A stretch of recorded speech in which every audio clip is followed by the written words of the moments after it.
Welcome. In front of me I have the INFINIX Note 60, and today I will show you how you can record screen on this device.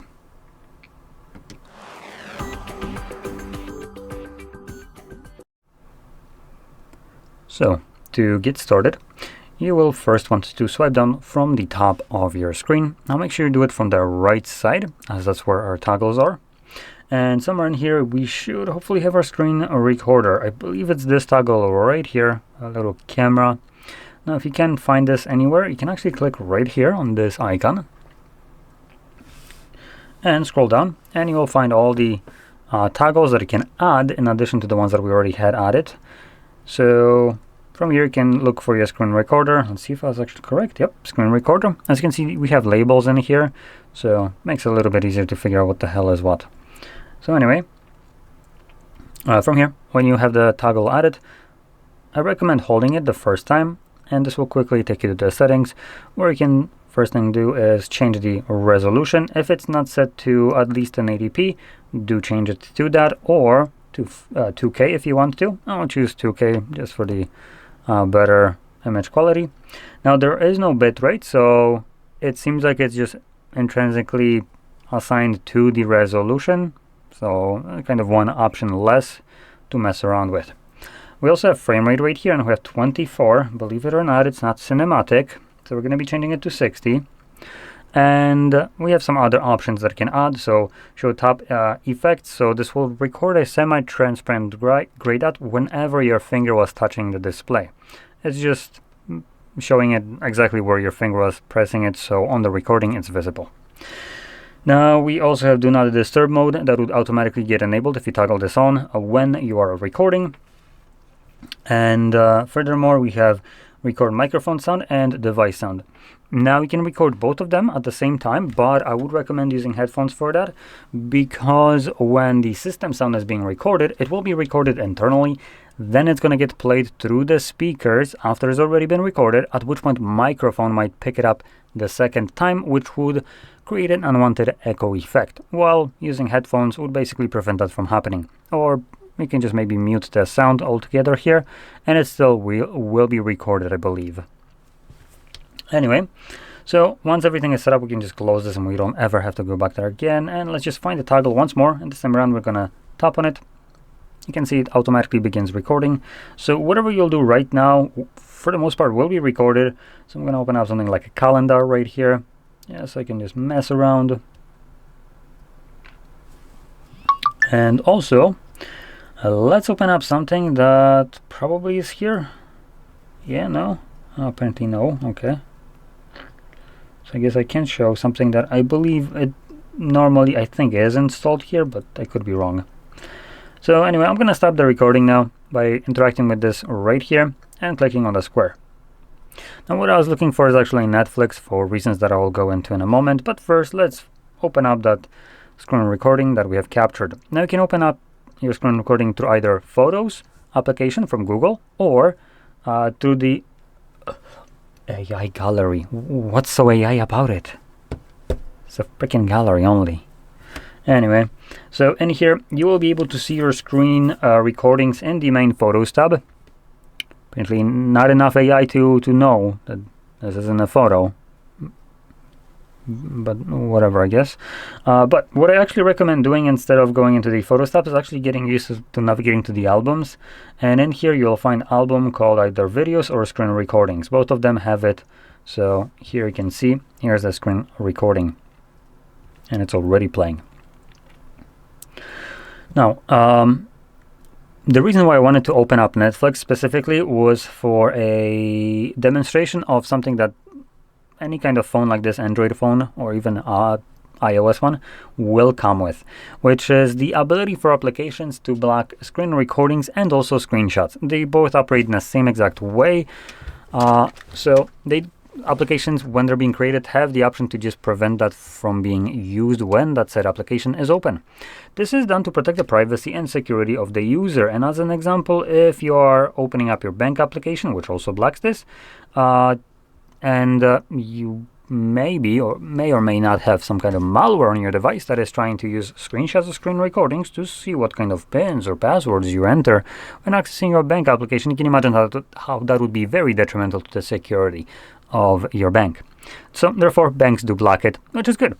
And typically, you would want to capture something in a bank that is akin to a confirmation of a payment, which banks, luckily, if we go into something like Gallery as an example right here, bank applications, when you open up your transfer that you want to capture, typically give you like these 3 dots somewhere where you can click on it, and from there you can select an option that would say something along the lines of download confirmation or download PDF file or something like that.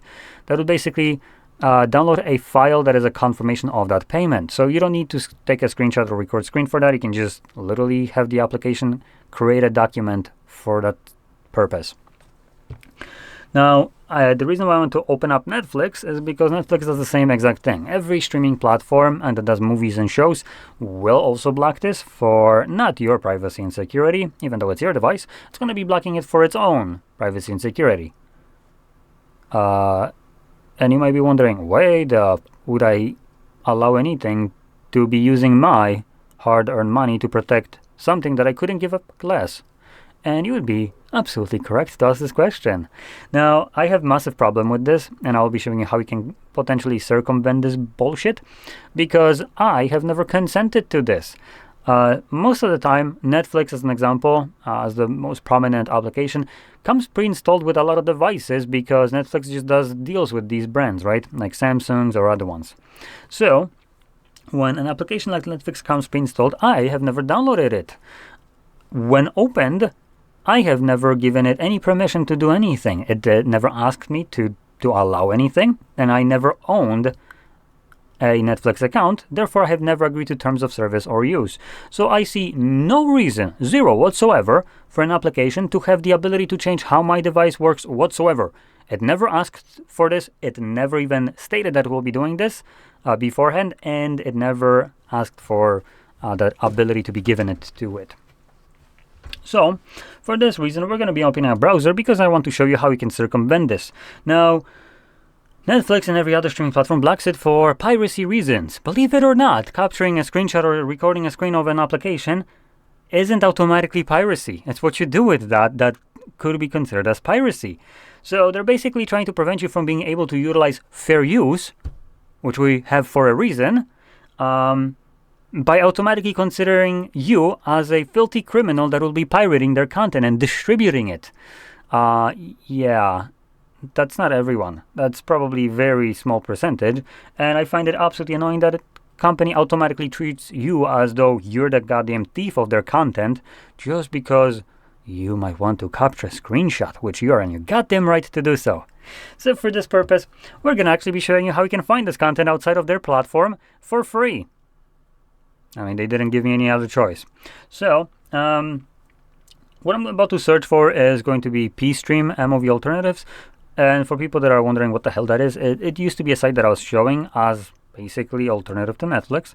But that site no longer works. But the information behind it still exists. And you can do search like that or any other search along the lines of, for instance, free alternatives to Netflix or some other streaming platform. And it should all be good. So,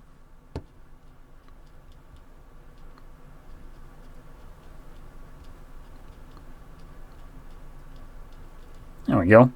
Now, I do want to point out one important thing. I do recommend using Google search for this specific inquiry, as Google search gives you results from Reddit, which is what we're looking for. You most certainly don't care about this crap right here. This can go screw itself. We care about this. And other search engines might not give you any kind of Reddit results, which is what we're primarily interested in. And depending on what you searched for, what the search term was, you might find different results for this. Usually it's going to be r/piracy, though keep in mind that is not exactly piracy, what we're about to do. So you have a couple links that I can visit right here. I don't know if any of them works, to be honest. I know that the first one doesn't, and I wouldn't recommend using anything that is called Ether MOM or any Ether versions of this, because these conniving cunts have the audacity to not only distributed pirated content, but then give you obnoxious ads anytime you click on a display. you can find better. So in any case, you can utilize any of these, and because any content that you'd be opening up through these sites is going to be viewed on the browser does not block screenshots or screen recordings. Whatever the content will be opened on it cannot change that. So you can then capture your screenshot or screen recording freely. I do also want to talk about legality of this, just as far as I understand it. So if you own a Netflix subscription, as an example, we're not limited to this, but we're going to be using that as an example for this purpose. So let's say you own a Netflix subscription and you want to capture a screenshot or record just a portion of, for instance, Stranger Things, which is a Netflix exclusive, right? If you own that subscription, you can go here and view this content and capture it, and you will be perfectly in your legal right to do so, as far as I'm aware. I'm not a lawyer, though. Keep that in mind. Distributing that content, meaning sending it to your friends and whoever else, is also potentially fine if it's under 30 seconds, which would be covered by fair use. Anything above that could be then subject to copyright claims. So that's one. Now, if you were to open up any content here on any of these sites without owning an active subscription for whatever you would be viewing, this would be legally considering a piracy, piracy basically. So piracy isn't distributing, at least not only. It can also be viewing copyrighted content without actually paying for it in a way, right? So just be aware of that. Technically, I have the approach to it. If buying is an owning, then piracy isn't stealing, but that's just me. So I do want to make you aware of this just in case. So anyway, with that being said, I hope you found this video helpful. And if you did, don't forget to hit like, subscribe, and thanks for watching.